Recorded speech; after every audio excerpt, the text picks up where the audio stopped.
көрермен, бүгін аудит пәні бойынша касса және кассалық операциялар аудиті тақырыбында УА-3К тобымен тәжірибелік жұмысымызды көзбен көріп пысықтау мақсатында Алатау дәстүрлі өнер театрының кассасына жылжымалы сабақ ретінде келіп тұрмыз.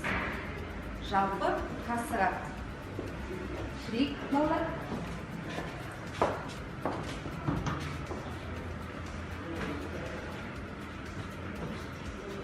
Сіздерді бүгін Алатау дәстүрлі өнер театрының кассирі Жазира Қайратқызымен таныстырып өтемін. Жазира Қайратқызы осы Алатау дәстүрлі өнер театрының кассасының маманы, және жалпы өткен тақырыптарда біз касса және кассалық операциялар аудиті тақырыбын өткен болатынбыз. Кішкене мағлұмат бере өтсек, өздеріңіз не түсіндіңіздер? Касса дегеніміз жалпы не? Касса итальян тілінен аударғанда каудиша деген мағынаны білдіреді. Ол кәсіпорын ұйымның фирманың қолма-қол ақша қаражаты болып табылады. Қазіргі таңда бухгалтерлік есептің ақша қаражатын жүргізетін негізгі есепшоты болып табылады. Кассаның негізгі түрлері көп, оларға жинақ кассасы, депозит кассасы, валюталық кассасы, кіріс кассасы және өзара көмек кассасы болып бөлінеді. Кассаның міндетін кім атқарады? Кассир. Жалпы кассирдің міндеттері қандай? Кассирдің міндеттері ол касса кіріс шығыс ордерінің кітапшасын толтырады. Ол кітапшаға сол мекеменің басшысының бас бухгалтердің және өзінің кассирдің қолы қойылады. Кассир дәл сол кітапша арқылы сол жерде жұмыс істейтін адамдарға айлығын немесе басқа төлемдерді береді.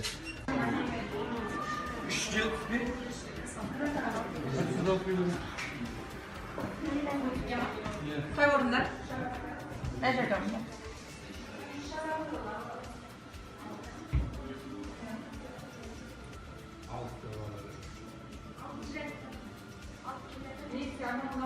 Детский еще ма?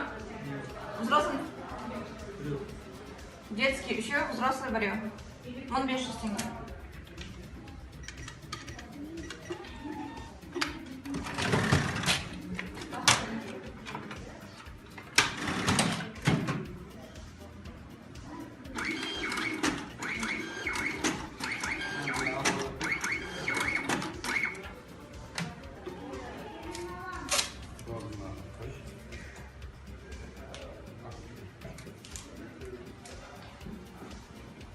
Айтасыз, өте жақсы.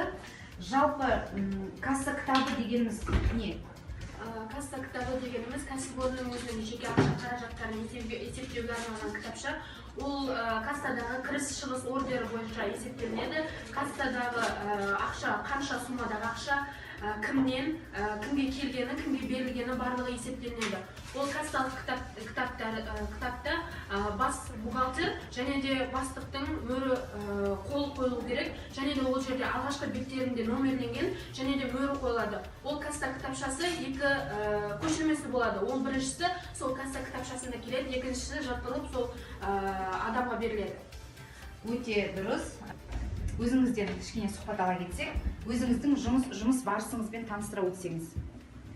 Алатау дәстүрлі кинотеатрына қош келдіңіздер, студенттер. Және сізге таныстыра кетсем, бұл әрбір кинотеатрда болатын компьютер, бұл пионер деп аталады.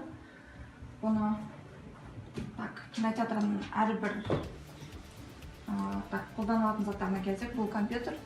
Бұл жақта киноның расписаниялар жазылып тұрады. Ал және мынау билет шығаратын принтер аппараты болады. Ал және мынау кассовый аппарат. Және бұл карточкадан қабылданатын аппарат. Үлкенірек, ол жақта 154 орын бар, бұл залда 98 орын бар. Жалпы сіз жұмыс күніңіз біткеннен кейін кімге есеп бересіз? Жұмыс күні таңертең сағат 9-да басталады, 9-да келіп кассаны ашам, сағат 10-дан бастап кино сеанстары басталады. Көп рахмет. Бүгін сіздер өте жақсы, керекті мағлұматтар алдық деген ойдамыз. Балалар, өздеріне тәжірибелік сабақты қорытындылау ұнады ма жалпы? Көзбен көрдіңіздер, касса қалай жұмыс істейтінін білдіңіздер. Яғни сабақта айтылғандай, касса бұл жабық түрде болады және кез келген адамға кіруге рұқсат болмайды. Рұқсат жоқ, иә? Және камерамен тексеріліп көрініп тұрады барлық нәрсенің барлығын. Біз бүгін сіздермен Алатау дәстүрлі өнер театрының, кино театрының кассалық жұмыс жүйесімен таныстық. Келесі тақырыбымыз ағымдағы ақша қаражаттары. Менің каналыма тіркеліңіздер және лайк басыңыз.